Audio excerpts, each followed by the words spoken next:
नमस्कार, खबर दोपहर देख रहे हैं आप और मैं हूं आपके साथ विवेक तिवारी। बुलेटिन की शुरुआत करते हैं बड़ी खबर के साथ। दिल्ली से बड़ी खबर आ रही है जहां कुलदीप बिश्नोई से मिले हैं सांसद, राज्यसभा सांसद कार्तिकेय शर्मा। तो नवनिर्वाचित सांसद कार्तिकेय शर्मा की बिश्नोई से मुलाकात हुई है और कुलदीप बिश्नोई के दिल्ली आवास पर यह मुलाकात की गई है। तो राज्यसभा चुनाव में बिश्नोई ने कार्तिकेय शर्मा को अपना समर्थन दिया था, अपना वोट दिया था और अब कुलदीप बिश्नोई ने कार्तिकेय शर्मा से मुलाकात की है। कुलदीप बिश्नोई के दिल्ली आवास पर यह मुलाकात हुई है और चुनाव में बिश्नोई ने अपना समर्थन, जो अपना वोट था वो कांग्रेस से हट करके निर्दलीय कैंडिडेट जो कि कार्तिकेय शर्मा थे उनको अपना वोट दिया था। और अब दोनों के बीच मुलाकात हुई है। कार्तिकेय शर्मा और कुलदीप बिश्नोई के बीच दिल्ली में मुलाकात हुई है। तो दिल्ली में कुलदीप बिश्नोई से मिले कार्तिकेय शर्मा।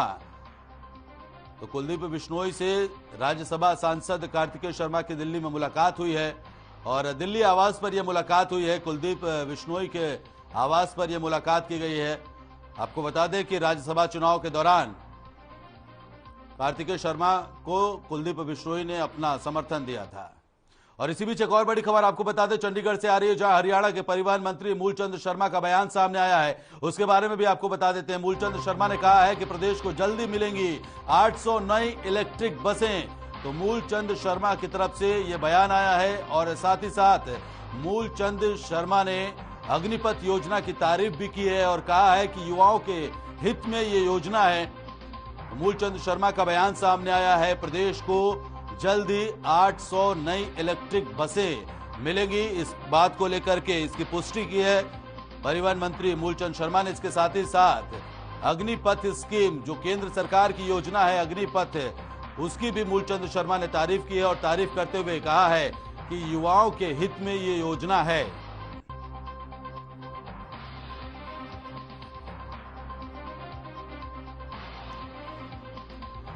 तो मूलचंद शर्मा ने कहा है कि आने वाली पीढ़ियों को इसका फायदा मिलेगा। युवाओं के हित में अग्निपथ स्कीम है। इसके साथ ही साथ प्रदेश में इलेक्ट्रिक बसों को भी लेकर के मूलचंद शर्मा का बयान सामने आया है। और ज्यादा जानकारी के साथ संवाददाता चंडीगढ़ से जुड़ रहे रवि चंदेल आपसे समझना चाहेंगे, एक तरफ तो प्रदेश को 800 नई इलेक्ट्रिक बसों की सौगात मिलने जा रही है, वहीं दूसरी तरफ अग्निपथ स्कीम की तारीफ करते हुए नजर आए मूलचंद शर्मा, क्या कहेंगे?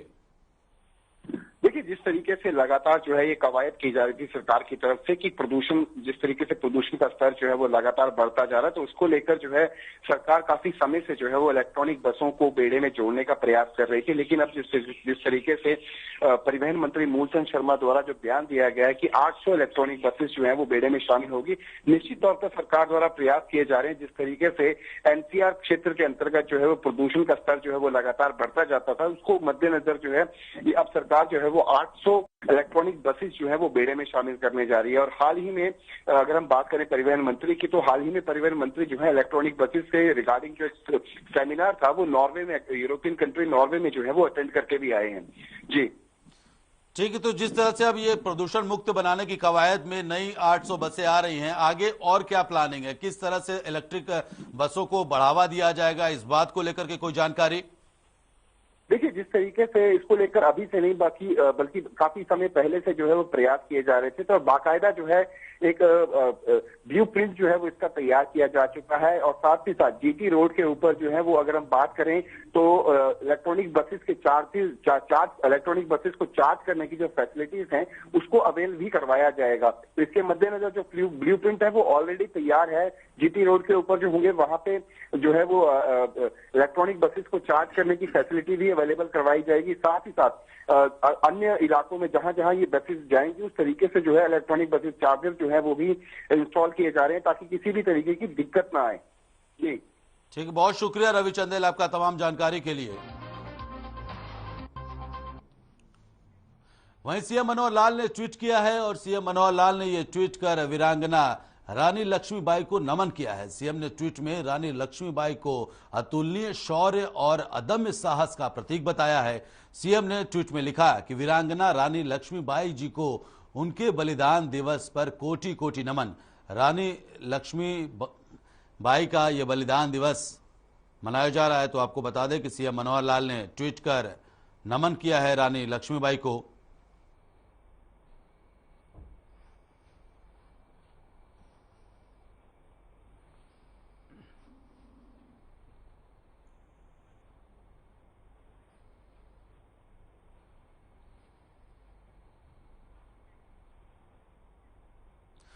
खबर चंडीगढ़ से, जहां नेशनल हेराल्ड मामले में राहुल गांधी से ईडी की पूछताछ को लेकर के अब मामला गर्माता जा रहा है, जिसके चलते विपक्ष के नेता भूपेंद्र सिंह हुड्डा की अध्यक्षता में कांग्रेस के विधायकों ने कांग्रेस कार्यालय से पैदल मार्च निकाला। वहीं इस दौरान पुलिस ने बैरिकेडिंग करके कांग्रेस के कार्यकर्ताओं को रोका जरूर, जिसके बाद राजभवन के ज्वाइंट सेक्रेटरी अमरजीत सिंह, कांग्रेस अध्यक्ष उदय भान और भूपेंद्र सिंह हुड्डा के जरिए ज्ञापन सौंपा गया उनको।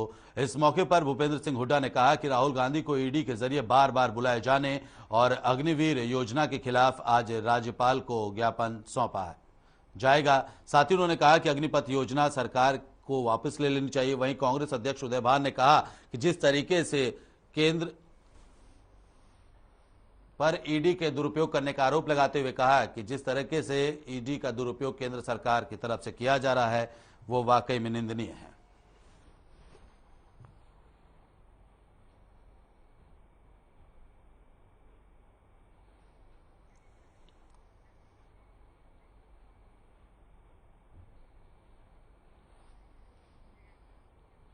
वहीं हरियाणा के मुख्यमंत्री मनोहर लाल ने प्रदेश के व्यापारियों को एक नायाब तोहफा दिया है। अब कपास पिराई का काम करने वाले व्यापारी प्रदेश में एक साथ टैक्स अदा कर लाइसेंस ले सकेंगे। इससे प्रदेश में व्यापार बढ़ेगा और सरकार को राजस्व भी मिल सकेगा। मुख्यमंत्री ने मार्केटिंग बोर्ड के अधिकारियों को मंडियों में टैक्स की चोरी रोकने के लिए कारगर कदम उठाने के निर्देश दिए, ताकि मार्केटिंग बोर्ड को आर्थिक रूप से और ज्यादा सशक्त बनाया जा सके।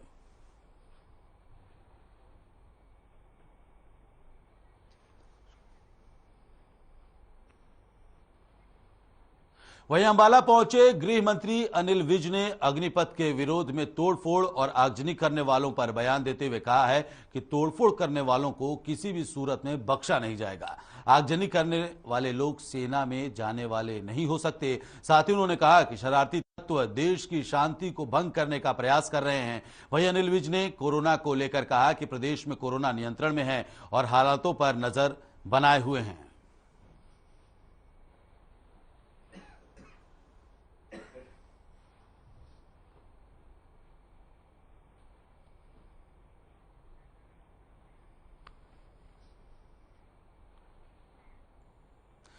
खबर कैथल से, जहां निकाय चुनाव के लिए चुनाव प्रचार तो थम चुका है, लेकिन अब मतदान को लेकर के तैयारियां जोरों पर हैं। इसके लिए प्रशासन ने कैथल के आरकेएसडी कॉलेज में ईवीएम मशीनों के लिए स्ट्रांग रूम बनाया है और यहीं से पोलिंग पार्टियों को ईवीएम मशीन और अन्य सामान देकर मतदान केंद्रों की ओर भेजा जा रहा है। वहीं पोलिंग पार्टियों का कहना है कि हम पूरी तरह से ईमानदारी के साथ स्वच्छ मतदान कराने के लिए तैयार हैं। प्रशासन ने भी इसके लिए पूरे इंतजाम किए हुए। मतदान कल यानी कि 19 जून को सुबह 7 बजे से शुरू होगा और शाम 6 बजे तक किया जाएगा, जबकि इसके नतीजे 22 जून को घोषित किए जाएंगे।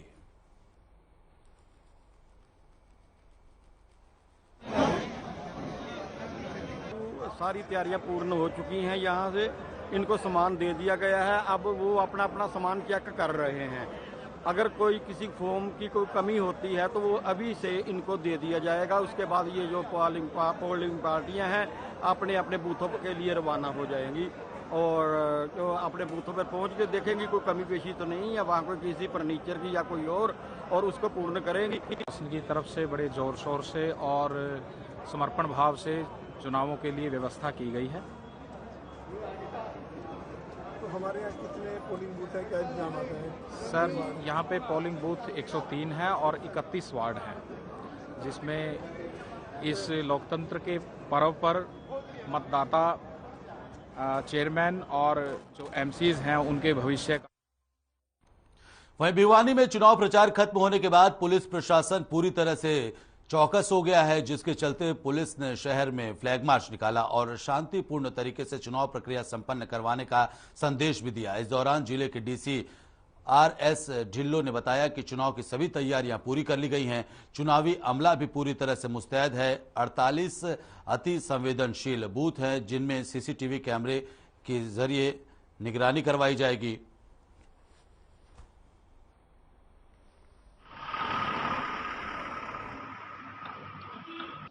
जैसे निर्वाचन आयोग की तरफ से जो भी सुरक्षा के प्रबंध के निर्देश दिए गए हैं उन सबको फॉलो किया गया है। इसके अलावा हर बूथ पे 2 व्यक्तियों की ड्यूटी लगाई गई है। हर लोकेशन पे, हर गेट पे 3 व्यक्तियों की ड्यूटी लगाई गई है। साथ ही हाइपर सेंसिटिव और सेंसिटिव जो लोकेशंस है उन पे 6 लोगों की एक्स्ट्रा ड्यूटी लगाई गई है। इसके अलावा 10 हमारे परमानेंट नाके लगे हुए हैं, 24 पेट्रोलिंग पार्टियां लगी हुई है। इनके अलावा 3 सुपरवाइजरी ऑफिसर, 3 डीएसपी रैंक के अधिकारी हैं, अपने साथ में एक असिस्टेंट सुपरवाइजरी ऑफिसर के साथ पूरे टाइम फील्ड में रहेंगे। इसके अलावा रिजर्व फोर्स की भी हमने ड्यूटी लगाई है और साथ में एसएचओ जो है हमारे लोकल, वो भी तुरंत पूरे समय मोबाइल रहेंगे, अपने क्षेत्र में रहेंगे और किसी भी तरह से सुरक्षा की दृष्टि से चुनाव में कोई बाधा ना हो ये सुनिश्चित करेंगे। आखिर में लिकर इत्यादि जो है पैसे के वितरण की जानकारियां, खबरें भी आती हैं सर, उसके लिए पुलिस ने क्या तैयारी की है सर? खुफिया तंत्र को क्या इस बारे में मुस्तैद किया गया है और दूसरी तरह की कवायदों की बात है? नहीं, बिल्कुल हमारा खुफिया तंत्र भी पूरा एक्टिव है। इसे हमें लगातार इन्फॉर्मेशन लेते रहते हैं और हमारी जो पेट्रोलिंग पार्टी है वो लगातार इस चीज़ पर नज़र रखे हुए हैं। किसी भी स्थान पे यदि हमारे पास कोई भी सूचना आती है उनके खिलाफ हम मुकदमा दर्ज करेंगे। मेरी यही अपील रहेगी कि एक तो वो कई जो पहले वोटर हैं इस बार जो पहली बार वोट कर रहे हैं कि जो वो वोट करें, अपने हक का अधिकार जो उनका है, जो कॉन्स्टिट्यूशन ने दिया है उसका अच्छी तरह पालन करें और देख के जो उनको उचित रखे उस प्रकार से वो वोट डालें और सभी को वोट डालना चाहिए। और जो भी हमारे पास, चाहे वो डिसेबल्ड है या किसी की कोई, उस हिसाब से हमारी वहाँ पर हमने व्हील चेयर्स भी मुहैया कराई हैं कि जो भी जिसका भी वोट है, जो भी वोटर है वो वो आए, वोट डाले और एक अच्छी चुनी हुई सरकार हमें मिले ताकि हम एज पर कॉन्स्टिट्यूशंस यहाँ के काम हो, सुचारू काम हो। और मैं यही कहना है मेरा। विधानसभा और लोकसभा चुनाव नहीं, इस बार हमने ऐसा कुछ नहीं। वहीं चरखी दादरी जिले के विद्यार्थियों ने हरियाणा विद्यालय शिक्षा बोर्ड की ओर से घोषित मैट्रिक कक्षा के परिणाम में सफलता का इतिहास रचने का काम किया है। बता दें कि चरखी दादरी जिले के गांव चांदवास की छात्रा सुनैना 497 अंक पाकर पूरे प्रदेश में दूसरा स्थान प्राप्त किया है। सुनैना की इस उपलब्धि पर गांव और आसपास के क्षेत्र में खुशी का माहौल है। ग्रामीणों ने बताया कि सुनैना के सराहनीय प्रदर्शन से ग्रामीण परिवेश के और बच्चों को भी अच्छा करने की प्रेरणा मिलेगी। वहीं छात्रा सुनैना ने बताया कि मेहनत और परिश्रम के बल पर किसी भी मुकाम को हासिल किया जा सकता है। किसी भी क्षेत्र में आगे बढ़ने के लिए परिवार का सहयोग भी जरूरी है।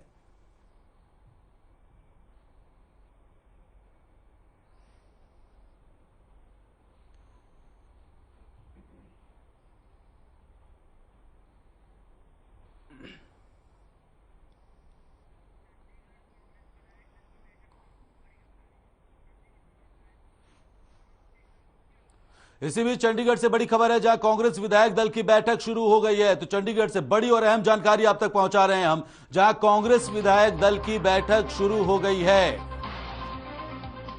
तो चंडीगढ़ से खबर पहुंचा रहे हैं आप तक, जहां भूपेंद्र सिंह हुड्डा इस बैठक की अध्यक्षता कर रहे हैं। बैठक से पहले कांग्रेस ने पैदल मार्च निकाला था और राष्ट्रपति के नाम ज्ञापन भी सौंपा गया है। तो चंडीगढ़ में कांग्रेस के विधायक दल की बैठक शुरू हो गई है और भूपेंद्र सिंह हुड्डा इस बैठक की अध्यक्षता कर रहे हैं। तो बैठक से पहले पैदल मार्च भी कांग्रेस की तरफ से निकाला गया था। इसमें कांग्रेस के कई नेता शामिल रहे पैदल मार्च के दौरान और पैदल मार्च के बाद राष्ट्रपति के नाम ज्ञापन सौंपा गया है। तो चंडीगढ़ में कांग्रेस विधायक दल की बैठक शुरू हो गई है। बैठक की अध्यक्षता भूपेंद्र सिंह हुड्डा कर रहे हैं और बैठक से पहले कांग्रेस ने पैदल मार्च निकाला था। राहुल गांधी के से जो ईडी की पूछताछ हो रही है, ईडी की पूछताछ के विरोध में कांग्रेस ने ये पैदल मार्च निकाला था। इसके साथ ही साथ कांग्रेस ने राष्ट्रपति के नाम ज्ञापन भी सौंपा है और पैदल मार्च के बाद, ज्ञापन सौंपने के बाद कांग्रेस के विधायक दल की बैठक अब शुरू हो गई है। चंडीगढ़ में यह बैठक हो रही है और बैठक की अध्यक्षता नेता प्रतिपक्ष भूपेंद्र सिंह हुड्डा कर रहे हैं।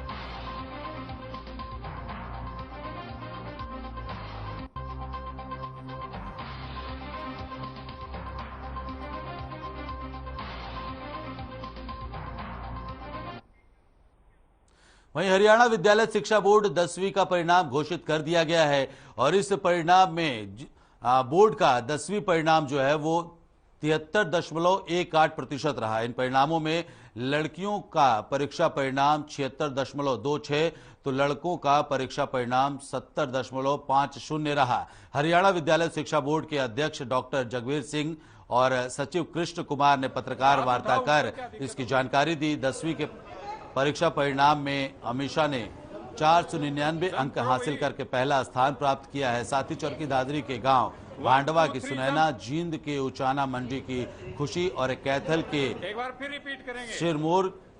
शिशमोर की मंजू ने 497 अंक प्राप्त कर दूसरा स्थान हासिल किया। वहीं सोनीपत के हलालपुर की सुहानी, हिसार के बिचमडला की रीना, हिसार की ही मदन हेड़ी के लवकुश, हिसार के शिवनगर के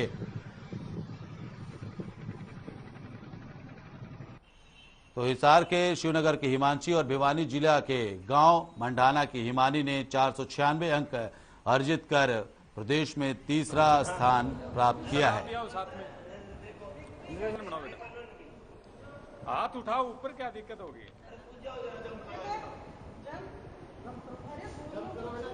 जंप करो भाई। 1 2 3 जंप। वहीं अंबाला में सुरक्षा व्यवस्था को देखते हुए रेल प्रशासन पूरी तरह से मुस्तैद नजर आ रहा है, जिसके तहत अब अंबाला छावनी रेलवे स्टेशन पर जीआरपी ने प्लेटफॉर्म पर बैठे लोगों की चेकिंग की। उनके सामान को खंगालने के साथ साथ ट्रेनों में भी गहनता से चेकिंग की गई। वहीं थाना प्रभारी धर्मवीर सिंह ने बताया कि जीआरपी ने अपने सभी जवानों की छुट्टियां रद्द करने के आदेश जारी कर दिए हैं। साथ ही कई जिलों में इंटरनेट सेवा तक को भी बंद कर दिया गया है।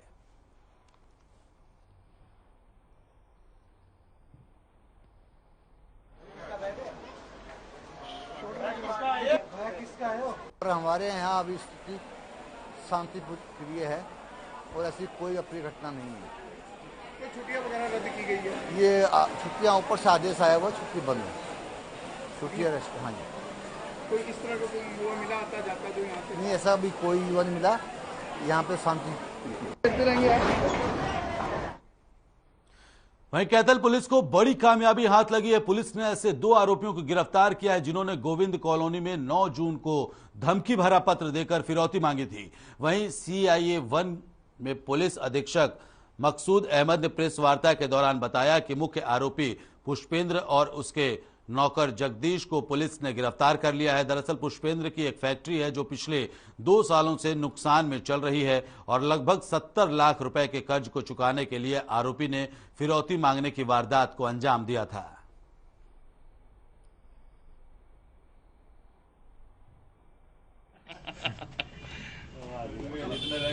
आज जो प्रेस वार्ता बुलाई गई है वो इस संबंध में है। जैसा कि आपको जानकारी है कि 9 तारीख को एक FIR दर्ज हुई थी, जो कि दर्शन पुत्र दौलत राम गोविंद कॉलोनी के रहने वाले हैं। उन्होंने एक FIR दर्ज कराई थी कि उनको एक धमकी भरा पत्र मिला था जिसमें उनसे 20 लाख रुपए फिरौती की मांग की गई थी। तो उस संबंध में हमने CIA की टीम को ये जांच सौंपी थी और उन्हें CIA की टीम ने बहुत त्वरित कार्रवाई करते हुए बड़ी शीघ्रता से इस मुकदमे को सुलझा लिया, इस मामले को सुलझा लिया है और मुख्य आरोपी को हम इसमें गिरफ्तार कर चुके हैं। सर, कौन आरोपी था, कहाँ से पकड़े? इसमें अभी जो आरोपी हैं वो मुख्य आरोपी इसमें है पुष्पेंद्र, जो कि गोविंद कॉलोनी का ही रहने वाला है और इनका पड़ोसी है। वहीं गुरुग्राम के साइबर थाना यूनिट ने पौष इलाके में फर्जी कॉल सेंटर चलाने के जुर्म में 3 लोगों को गिरफ्तार किया है। साथ ही इनके पास से कई सामान भी बरामद किए गए। दरअसल आरोपी विदेश में बैठे लोगों के साथ ठगी कर रहे थे। वहीं ACP क्राइम ने बताया कि साइबर थाने में शिकायत मिली थी कि पालम विहार में कुछ लोग फर्जी कॉल सेंटर चला रहे हैं, जिसके बाद उन्होंने छापेमारी करते हुए 3 आरोपियों को 3 लैपटॉप, 4 मोबाइल और 30,000 रुपए की नकदी के साथ गिरफ्तार किया है। फिलहाल पुलिस ने तीनों ठगों के खिलाफ मामला दर्ज कर जांच शुरू कर दी है।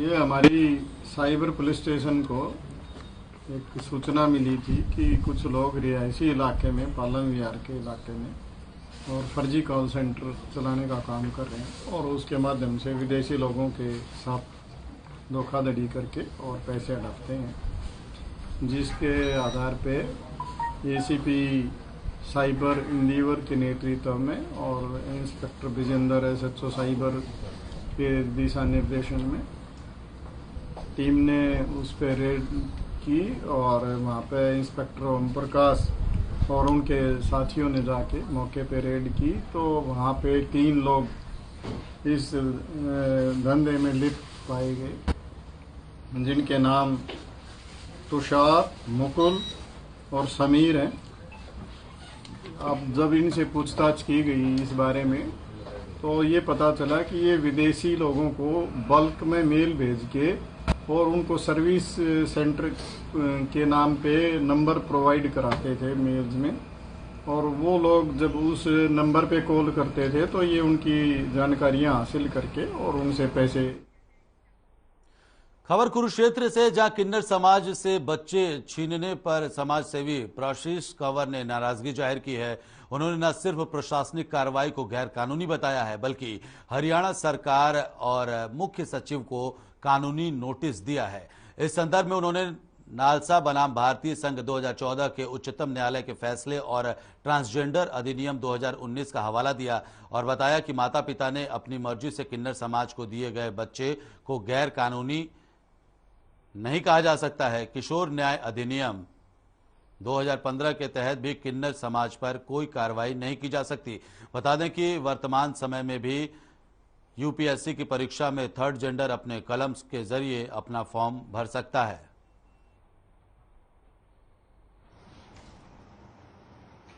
हरियाणा सरकार को, जिसके तहत जो बच्चे जबरन जो है ट्रांसजेंडर से, मंगलमुखी समाज से छीन कर लेके जाए जा रहे हैं और ये कहकर कि ये इलीगल है, उसके खिलाफ, क्योंकि ऐसा कोई भी प्रावधान नहीं है जो उनके द्वारा गोद लिए, ऐसा कोई भी प्रावधान नहीं है जो ट्रांसजेंडर या किन्नर समाज द्वारा लिए गए बच्चे को इलीगल घोषित करता हो।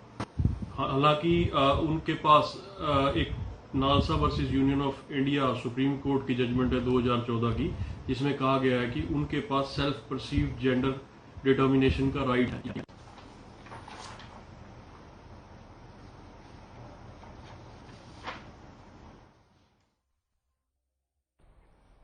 वहीं बादली से होकर गुजरने वाली एनसीआर नहर में नहा रहे लोगों को पुलिस ने खदेड़ा और उन्हें चेतावनी देकर हालांकि छोड़ दिया। दरअसल नहर में नहाने के चलते काफी मौतें हो चुकी हैं, जिस पर जिला प्रशासन अब संजीदा नजर आ रहा है। इसी क्रम में धारा 144 का पालन करवाने के लिए बादली थाना प्रभारी बाबूलाल ने एनसीआर नहर का दौरा किया, साथ ही नहर में नहा रहे लोगों को समझाया और उन्हें चेतावनी दी। जिला उपायुक्त कैप्टन शक्ति सिंह के आदेश जारी किए हैं और कहा है कि जो भी नहर पर नहाता पाया जाता उस पर कानूनी कार्रवाई अमल में लाई जाए। जिन्होंने जिले नहरों पर नहाने पर प्रतिबंध लगाते हुए धारा 144 को लागू कर दिया है, वहीं सभी ब्लॉक लेवल और जिले की छोटी बड़ी नहर में नहाने पर पूरी तरह से प्रतिबंध भी अब लगा दिया गया है।